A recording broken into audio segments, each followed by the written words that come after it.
Olá, boa noite. Eu sou o Fernando Rodrigues e este é o Poder em Foco, um programa de entrevistas em parceria editorial do SBT com o jornal digital Poder 360. Hoje o Poder em Foco recebe o ministro do Supremo Tribunal Federal, Luiz Roberto Barroso.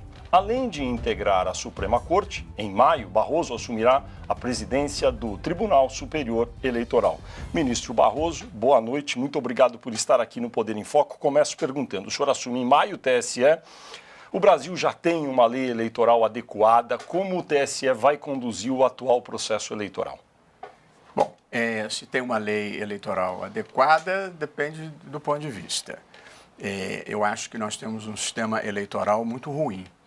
Mas, para compensar, temos o melhor sistema de apuração eleitoral do mundo. Nós somos um país, nós temos, Fernando, 148 milhões de eleitores. Nós somos a quarta maior democracia de massas do mundo. E no final do dia da eleição, o TSE já costuma ser capaz de divulgar o resultado. Essa é uma realização extraordinária que se obteve com o aperfeiçoamento do sistema de urnas eletrônicas, que funciona muito bem, tem se revelado imune à fraude. Vira e mexe se fala em voltar ao voto impresso. É mais ou menos como abrir uma locadora de videocassete, você voltar ao voto impresso nessa altura. Portanto, o sistema de apuração, que depende do TSE, é muito bom. O sistema eleitoral, eu acho que ele deixa muito a desejar. Ele é caro, ele tem baixa representatividade, ele dificulta a governabilidade, ele fomenta a atomização de partidos. Nós temos 33 partidos, mesmo depois da cláusula de barreira, e existem 76 partidos em processo de formação. Passou a ser um business privado, nós precisamos revisitar esse tema. Portanto, acho que há problemas no sistema eleitoral, mas temos um bom sistema de apuração eleitoral. O senhor mencionou as urnas eletrônicas, o sistema eletrônico que o Brasil tem, que é único, é muito amplo para uma democracia deste tamanho. Muitos dos telespectadores já devem ter lido, como o senhor mesmo disse, essa crítica que se faz da inexistência do voto em papel.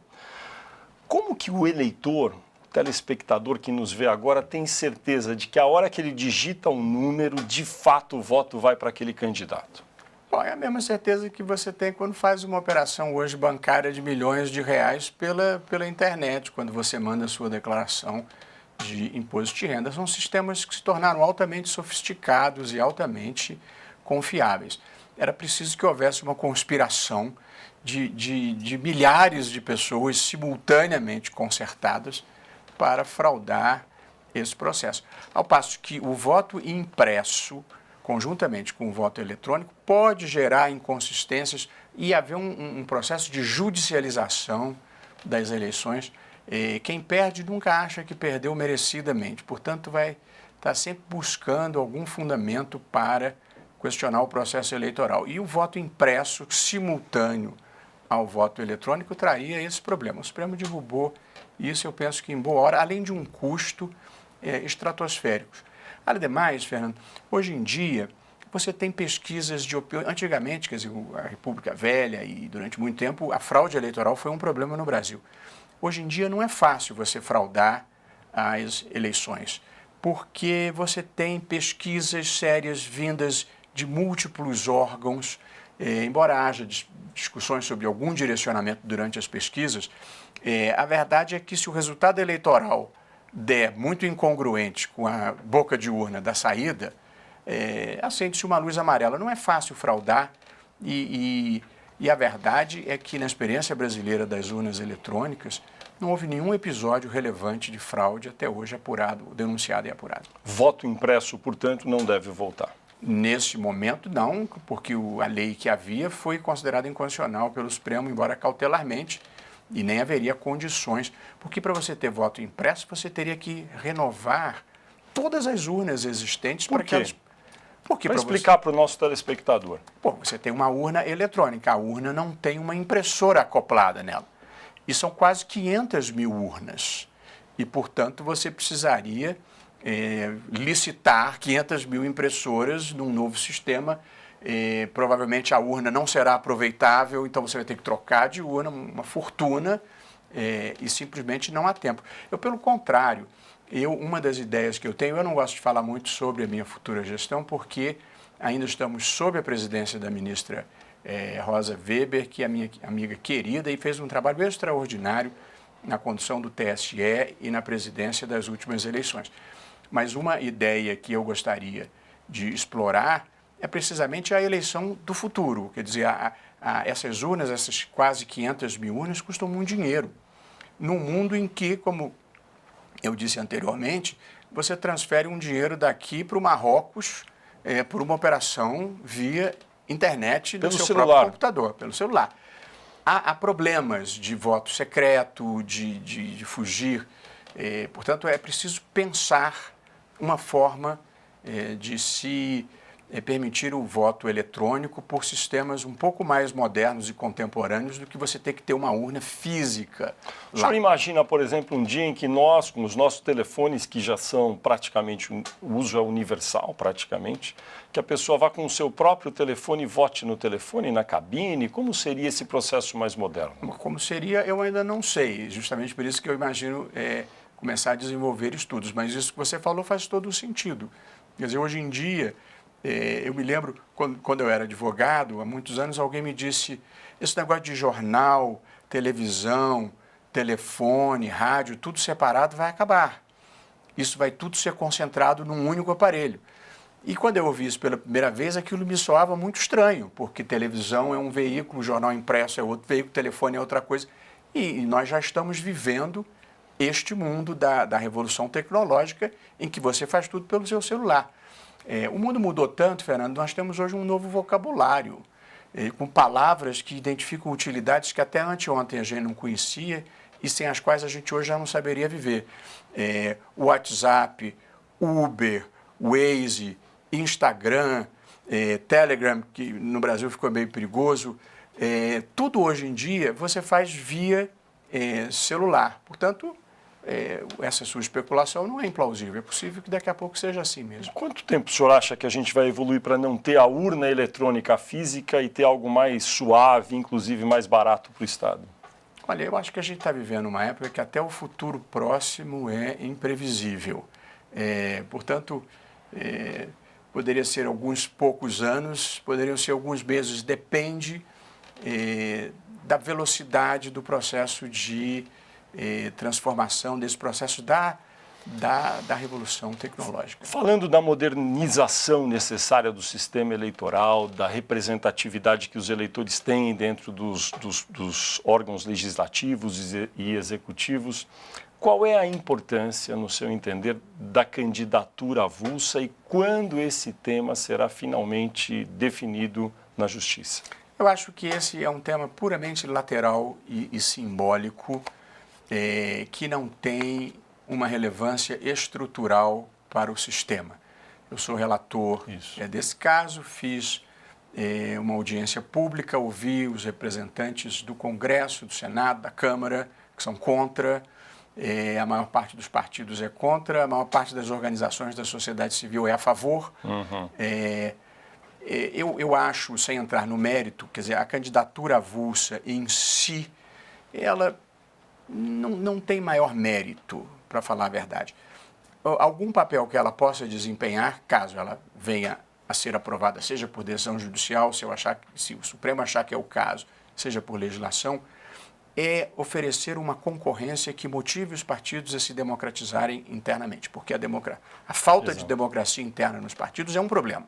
Grande. A candidatura avulsa não é em si algo virtuoso, mas se ela e qualquer outra medida for capaz de contribuir para a democratização dos partidos, isso será positivo. O senhor está dizendo porque os partidos políticos brasileiros, 33 existentes hoje, são grandes corporações que são muito impenetráveis para o cidadão comum e não têm um sistema muito aberto na escolha dos candidatos. É isso que o senhor está querendo dizer? Para dizer de uma forma amena.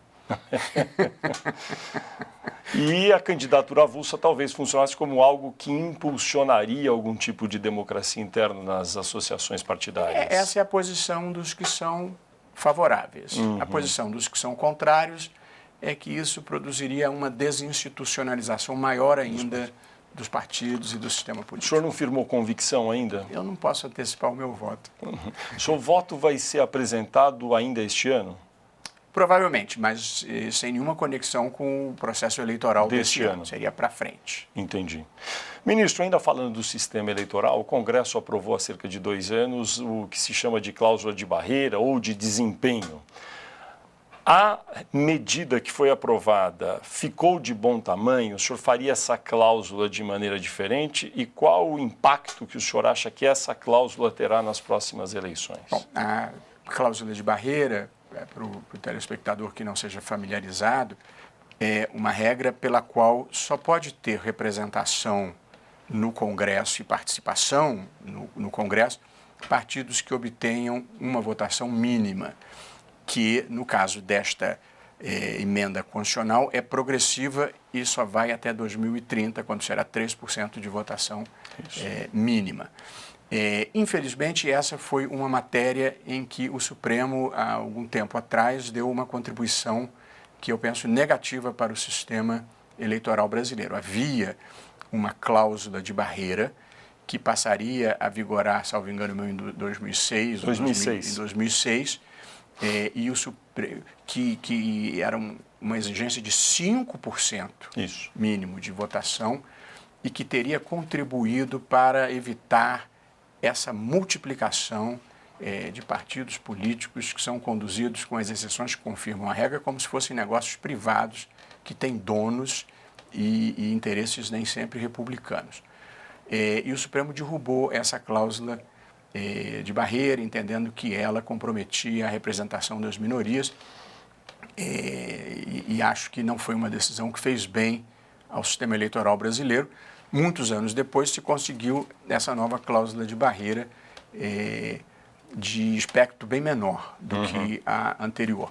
Mas a ideia é você diminuir, não é propriamente diminuir o número de partidos e a liberdade de formação de partidos, mas sim o direito de ser representado, de funcionar no Congresso, de receber verbas do fundo eleitoral, de ter horário na televisão. São essas as limitações que a cláusula de barreira ou de desempenho, como alguns preferem, esse é o papel que ela tem a desempenhar. E o senhor, eu sei, é a favor de um sistema conhecido como voto distrital e proporcional misto. É difícil de entender isso. O que é isso e por que o senhor é a favor? Voto distrital misto. É o sistema que é praticado com grande sucesso na Alemanha e em alguns outros países. No sistema distrital misto, a Câmara dos Deputados... 513 deputados. Vamos fazer um número redondo para me facilitar. Vamos botar em 500. A Câmara dos Deputados teria metade dos seus membros, 250, eleitos pelo voto no distrito e a outra metade eleita pelo voto no partido. Como é que funciona isso? Vamos pegar no Rio de Janeiro. Copacabana, Ipanema, Leblon e São Conrado e Botafogo elegeram um deputado. De modo que você passa a saber quem é o deputado do seu distrito. Daí a 4 anos, quando ele voltar para pedir voto, você pode saber como ele se comportou, como é que ele votou na reforma da Previdência, na reforma tributária, na reforma trabalhista, para saber se você está feliz ou não. E ele, sabendo que ele vai ter que voltar para pedir voto e que todo mundo sabe quem é ele vai tentar corresponder às expectativas daquela comunidade que ele representa. E a outra metade das vagas? A outra metade é um voto no partido. Portanto, é um voto ideológico. O eleitor tem direito a 2 votos. O candidato que vai representá-lo, que ele vai saber quem é, e o voto no partido da sua preferência. E como é lista, o partido pode ter político tradicional, faz parte da democracia, pode ter o seu economista, ou o seu jurista, ou o seu líder sindical, ou o seu pensador filosófico. Portanto, você também pode requalificar a representação política que vive um momento difícil no Brasil. Como é que se resolveria nesse sistema do qual o senhor é um entusiasta o obstáculo que existe no Brasil de não vigorar o sistema de um homem, um voto? Para explicar para o nosso telespectador, São Paulo, Rio de Janeiro, Minas Gerais são estados muito populosos. tem uma determinada parcela do Congresso. São Paulo tem 70 deputados. O Acre, que é um estado menor, o Amapá, tem 8 deputados cada um. Porém, no Acre e no Amapá, é necessário muito menos votos para eleger aqueles 8 deputados. Como resolver isso? Não há solução para esse problema. Não tem como resolver? Não, porque esse sistema, a mudança desse sistema dependeria de uma emenda à Constituição. Exato. A emenda à Constituição poderia, aumentar a representação de São Paulo e dos estados mais populosos. Eu acho que hoje em dia, aumentar o número de parlamentares não teria suporte em nenhum na opinião lugar. Pública. Talvez entre os deputados. Talvez. Agora, reduzir os que têm 8, você precisaria que todos os estados que têm 8... tivessem 2, 1, 3. Porque você não consegue fazer os 60%, a maioria de 3/5 para mudar a Constituição, sem a participação desses estados. Então, era preciso que eles abdicassem do número dos seus deputados para reduzi-lo, o que também é muito difícil. Agora, isso então não deturpa o sistema distrital? Porque em todos os países que têm sistema distrital, vigora um homem e um voto. Pelo menos nos principais, na Alemanha, nos Estados Unidos. Isso deturpa o sistema eleitoral de uma maneira geral, não o sistema distrital. Porque o número de deputados por estado continuaria o mesmo. Portanto, seja o voto proporcional, seja o voto distrital misto, o número de parlamentares é o mesmo. Tem umas pessoas que criticam o voto distrital, muita gente que eu já ouvi do Rio de Janeiro falando, veja, você vai permitir que se criem distritos no Rio de Janeiro que vão acabar sendo dominados pela milícia. Vão lá, com o poder, vão eleger o deputado naquele distrito. Como o senhor responde a essa crítica? Olha, o Brasil enfrenta problemas dramáticos. O Brasil tem problemas do crime comum, que é esse de roubo na rua, o estupro na rua. O Brasil tem o problema do crime institucionalizado, que é essa corrupção que vem de dentro do Estado, que é ainda espantosa.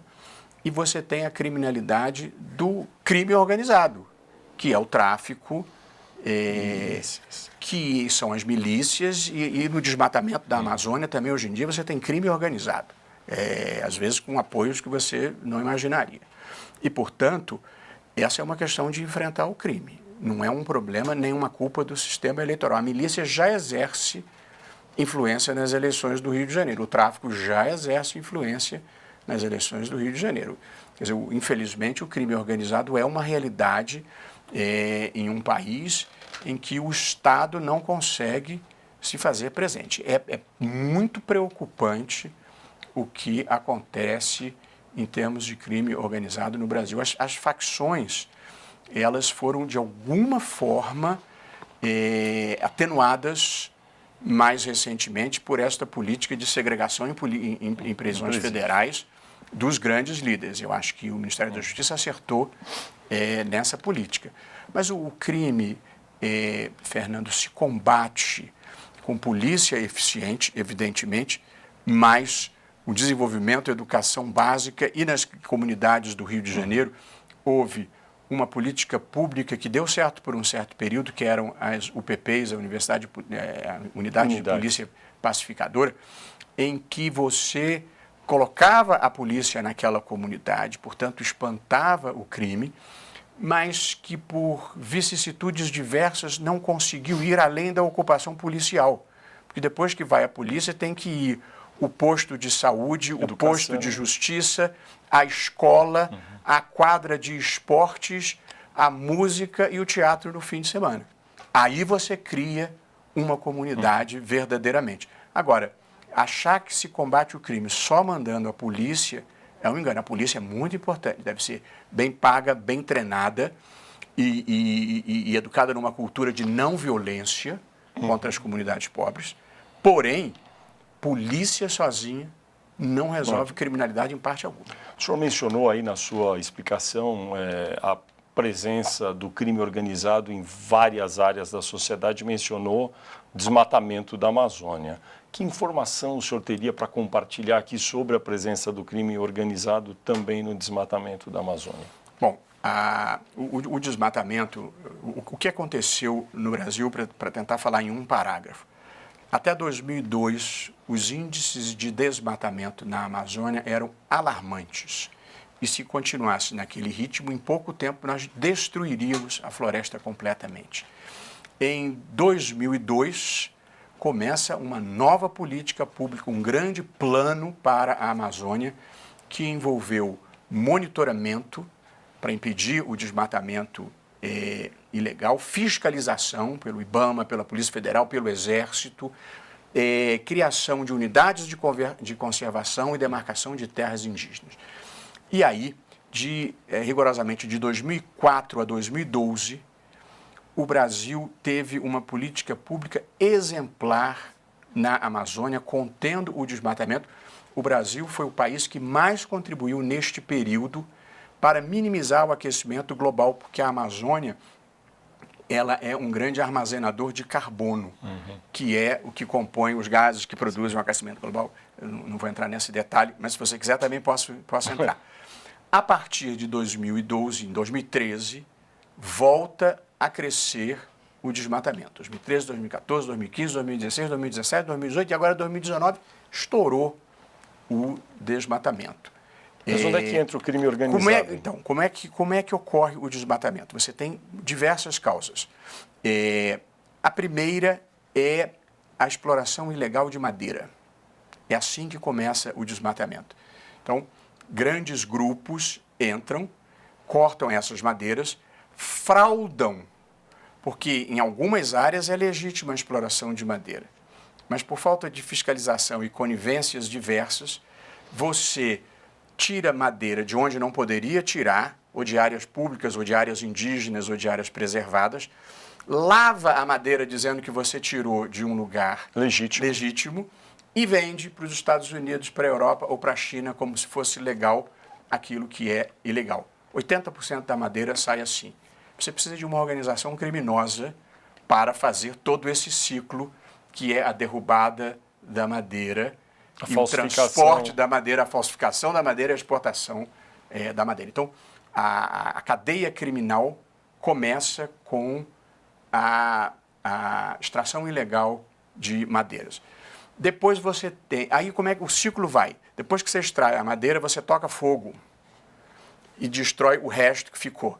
E aí você começa o processo de grilagem daquela terra. Você bota lá 3 ou 4 bois ou planta um pouquinho de soja, diz que você está ocupando aquela terra e pede a legalização da terra. Para completar, o Brasil, de tempos em tempos, dá uma anistia para essas ocupações ilegais e permite que você tenha a titulação daquelas terras. Foi feito no governo Lula, foi feito no governo Temer, foi feito no governo Bolsonaro, agora uma medida provisória. Então você dá um incentivo. Então o ciclo vai: extração ilegal de madeira, queimada, grilagem, legalização. E aí ele parte para outra. Faz o mesmo ciclo. E as regras desses governos todos que o senhor citou acabaram funcionando como impulsionadores desse crime organizado, então? A primeira, que foi a lá de trás, era para legalizar tudo para trás e daqui para frente nós vamos fazer direito. Não fizeram. Aí veio o governo Temer, fez a mesma coisa e agora veio uma medida provisória do Bolsonaro. Então, as pessoas no Brasil criam o fato consumado da ilegalidade e aí depois procuram legalizar. Quando legaliza, você deu um incentivo para você fazer de novo. Então, a extração ilegal de madeira é um ponto. O outro ponto é a mineração ilegal, que antigamente era aquele garimpo meio artesanal, do jeito cabateia, mas já não é mais assim. Hoje em dia é um garimpo com um maquinário pesado, em que você degrada inúmeras áreas na Amazônia.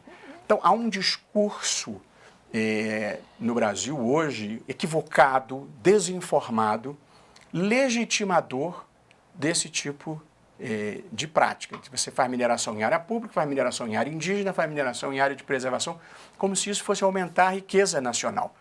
Aí você vai ver o PIB da Amazônia legal, que tem lá Amazônia, Pará, Acre, Mato Grosso, um pedaço do Maranhão. Em 40 anos, quase 50 anos de desmatamento contínuo, o PIB não aumentou 1%. Portanto, é uma política equivocada de legalização da destruição da floresta que faz mal para o Brasil e faz mal para o mundo. Piorou ou melhorou nesse atual governo federal? Olha, eu não sou comentarista político. Agora, se você trabalhar com números, houve um expressivo aumento do desmatamento este ano, para ser verdadeiro. Em 2019. Ele começou em 2013. e veio num crescendo e deu um salto em 2019. Ministro, formação de partidos. Tem mais de 70 partidos querendo ser aprovados pelo TSE. O senhor vai comandar o TSE. Tem um especial que está em formação, que chama-se Aliança pelo Brasil. É do grupo do atual presidente da República, Jair Bolsonaro. Tem divulgado o seu manifesto, tem um logotipo que foi apresentado na primeira reunião deles, feito com cartuchos de bala. A sigla tem um número que remete a um calibre famoso, tem um número eleitoral dela que remete a um calibre, que é o 38. Queria perguntar para o senhor, esse tipo de iniciativa é boa para o Brasil nesse momento? Bom, eu não sou fiscal-geral da República, nem do Salão. É legítimo criar esse partido, sim, se preencher as normas legais e obtiver o registro.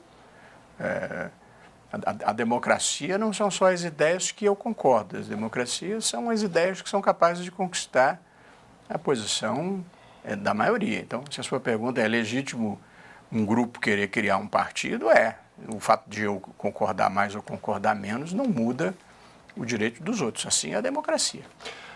A formação dos partidos requer cerca de 500 mil de assinaturas. Esse sistema não está obsoleto? Já não seria muito melhor permitir que o partido fosse formado de maneira muito simples e daí que ele fosse validado numa eleição tendo votos? Isso não seria mais apropriado? Olha, eu acho que o grande problema dos partidos e da sua multiplicação é na medida em que os partidos são criados não por um programa eleitoral e para um propósito público de servir a nação, mas sim por interesses menores de obter quinhões do fundo eleitoral ou negociar tempo de televisão. Essa é a tragédia do sistema partidário brasileiro. Há uma expectativa de que com a cláusula de barreira e a proibição de coligações esse número diminua. Portanto, eu acho que o foco relativamente aos partidos deve ser no seu funcionamento no Congresso, quer dizer, limitar os que possam ter funcionamento e ter critérios melhores e mais transparentes para a distribuição tanto do fundo partidário quanto do fundo eleitoral e a questão do tempo de televisão. Esse é um dinheiro público relevante, em que a distribuição é obscura ou no mínimo é discricionária e as prestações de contas são extremamente opacas. Um dos focos que eu gostaria de ter na minha gestão é revisitar o sistema de prestação de contas eleitorais. Na minha visão mesmo, o Fernando, eu acho que os partidos deviam ir buscar dinheiro na sociedade, nos cidadãos. Há no Brasil esse cacuete de conquistar o Estado, em vez de conquistar o público-alvo. E, portanto, os sindicatos, em vez de conquistar o apoio dos trabalhadores, eles querem um imposto sindical compulsório. Muitos empresários, em vez de conquistar o consumidor, querem conquistar o Estado para ter reserva de mercado e financiamento público. E no sistema eleitoral, em vez de ir à cidadania, buscar dinheiro, buscar participação, mobilizar as pessoas, você quer dinheiro público.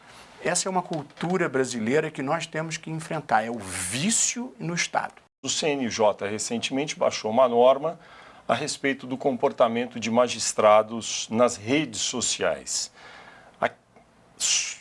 O senhor acha que as regras que o CNJ baixou são adequadas, até porque elas estão sendo questionadas por associações de juízes? A primeira vez que o CNJ baixou normas nessa linha, houve um questionamento no Supremo, eu mesmo fui o relator e eu mantive as normas restritivas. Juiz, como eu disse, quem aceita ser agente público tem que ter um certo comedimento. Eu sou ministro do Supremo. Eu tenho como papel proteger e aprimorar as instituições. Eu falo sobre instituições aqui. Você não vai me ver comentar o fato político do dia, porque não é papel de um ministro do Supremo comentar o fato político do dia. Então, se o sujeito aceita ser juiz, o que dá legitimidade ao Poder Judiciário, cujos membros não são eleitos, é competência técnica e distanciamento crítico dos fatos, ou seja, imparcialidade. Portanto, eu acho sim que o juiz não tem que fazer manifestação política, muito menos manifestação política partidária, porque isso compromete a integridade e a imparcialidade que se exige do judiciário. O mundo tem mudado muito, as pessoas têm perfis nas redes sociais, colocam fotos nas férias, na praia, na piscina, com a família. Esse tipo de manifestação pessoal para magistrados é apropriado, como para qualquer cidadão? Eu acho que dentro dos limites do senso comum, sim. Quer dizer, o sujeito quiser colocar na rede social a festa de aniversário de 15 anos da filha, eu não coloco. Aliás, eu nem tenho. Agora estão dizendo que eu preciso ter Twitter como presidente do TSE, porque eu tenho que ter um canal de comunicação. O senhor vai ter? Eu possivelmente vou ceder a essa recomendação, porque o presidente do TSE precisa se comunicar com a sociedade, às vezes rapidamente. Eu não tenho, mas o fato de eu ter feito essa opção não me permite criticar quem escolheu caminhos diversos, de modo que eu não acho que haja em si um problema de o juiz ter um Instagram ou Facebook.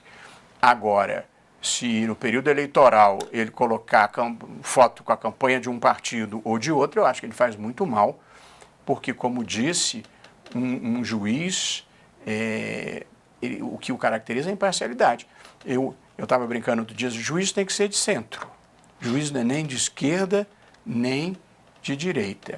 E você está falando com um juiz que não desviou nem de Aécio, nem de Temer, nem de Lula, nem de Bolsonaro. O que o senhor quer dizer com não ter desviado desses políticos que o senhor citou? Assim, o Brasil é uma república e, portanto, você aplica regras iguais para todo mundo. Tem prova do cometimento de um crime, eu prossigo um inquérito, as mesmas regras valem para todo mundo. O registro de candidatura, a lei da ficha limpa diz, se estiver condenado em segundo grau não pode registrar, vale para todo mundo. No caso específico de racismo ou de homofobia, está na lei que não pode, vale também. Portanto, é superar um pouco, Fernando, essa cultura de compadrio que existe no Brasil, ou a ideia de que existem pessoas que estão acima da lei e pessoas que estão abaixo da lei. O sentido igualitário do direito é muito difícil de você disseminar no Brasil. E eu sou um porta-voz dessa ideia. Quer dizer, o direito, sobretudo o direito penal, eu acho que ele tem que ser moderado, sem excesso, sem exacerbações de penas. Ele tem que ser sério, porque as pessoas têm que ter o temor de serem punidas se praticarem delitos. E ele tem que ser igualitário. Esse é o capítulo mais difícil no Brasil. O Brasil é um país pouco pela herança escravocrata, aristocrática, em que há pessoas que se consideram acima da lei e há outras que são tratadas como abaixo da lei, são invisíveis. Umas são imunes de tão ricas e as outras são invisíveis de tão pobres. Eu não sou um militante dessa crença, eu trato todo mundo igual. O Supremo, o senhor também é ministro do Supremo, vai ficar no TSE e no Supremo. O Supremo tem sido muito criticado por uma parcela da sociedade.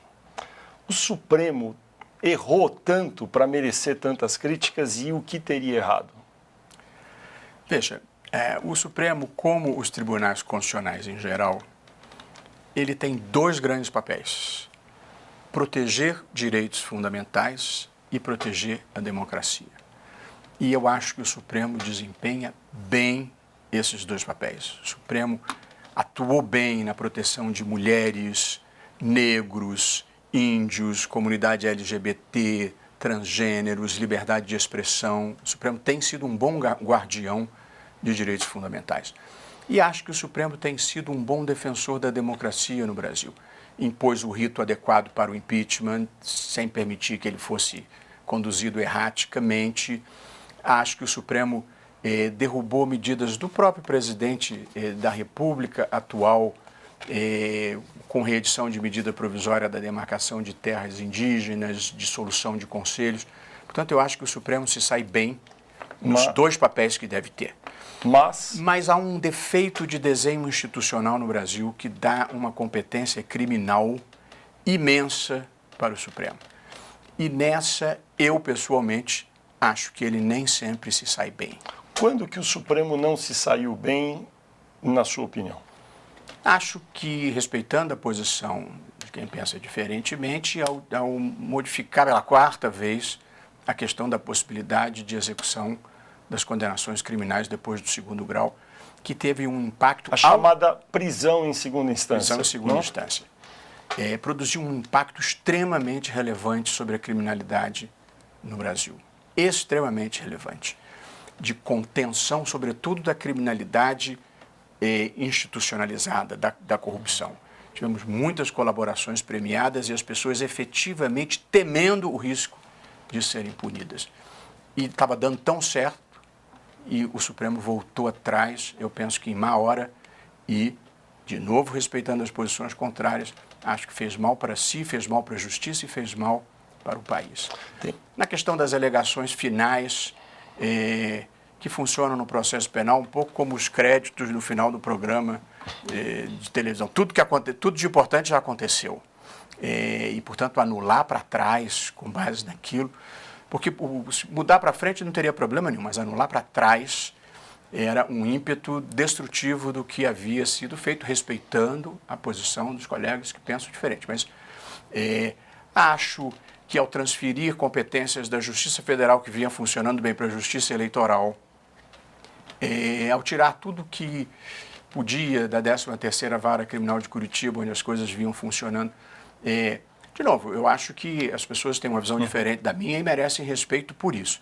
Mas a sociedade interpretou negativamente essas decisões e, portanto, o Brasil vivia um momento em que, eu penso, dentro da Constituição e dentro das leis, se tentava mudar paradigmas do enfrentamento à corrupção. E o Supremo, em lugar de empurrar essa história, ele freou um pouco essa história, na minha visão. Eu não sou dono, não tenho monopólio da virtude, nem sou o dono da verdade, mas é assim que eu vejo. Colegas do senhor reclamaram muito do que chamam de notícias falsas, as chamadas fake news, e um inquérito foi aberto no Supremo para investigar o que foram essas notícias falsas contra a instituição. Foi uma boa decisão abrir essa investigação e aonde ela vai chegar? Veja, os pontos que eu comentei anteriormente foram todos pontos em que eu votei e que tive uma posição interna divergente e crítica e, portanto, não me sinto inibido de manifestá-la aqui, porque eu já manifestei publicamente, porque os votos no Supremo são públicos. Essa questão do inquérito, ninguém tem dúvida de qual seja a minha opinião, mas eu não gosto de manifestá-la externamente, já manifestei internamente, e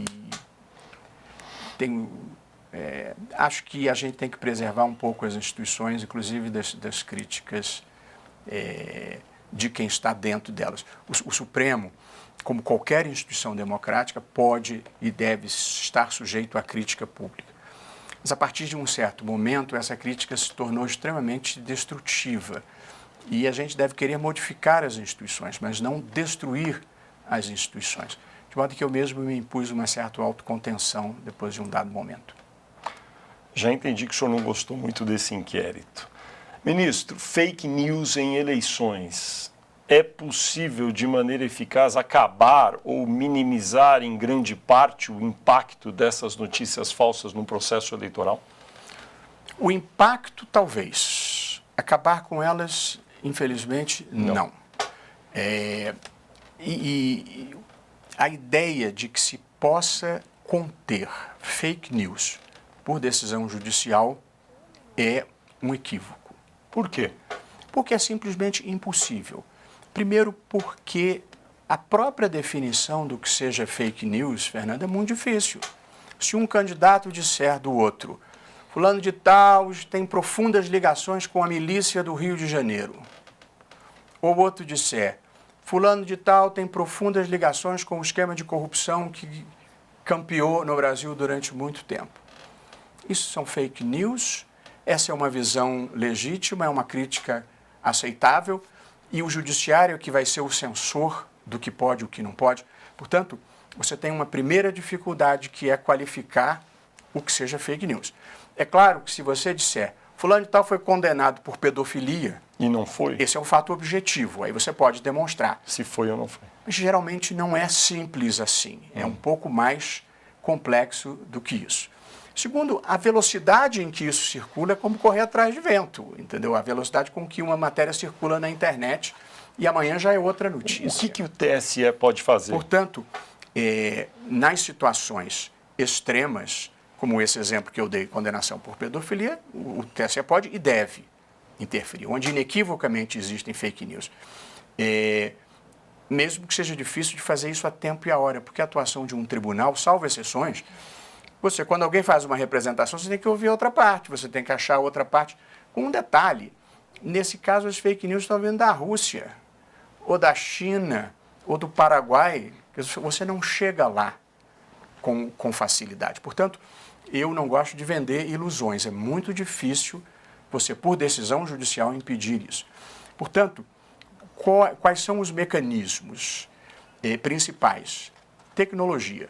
Nós, sob a liderança da ministra Rosa Weber, fizemos parceria com todas as grandes plataformas tecnológicas, Facebook, Twitter, WhatsApp, Google, para, por mecanismos tecnológicos, ajudarem a conter as fake news. Como?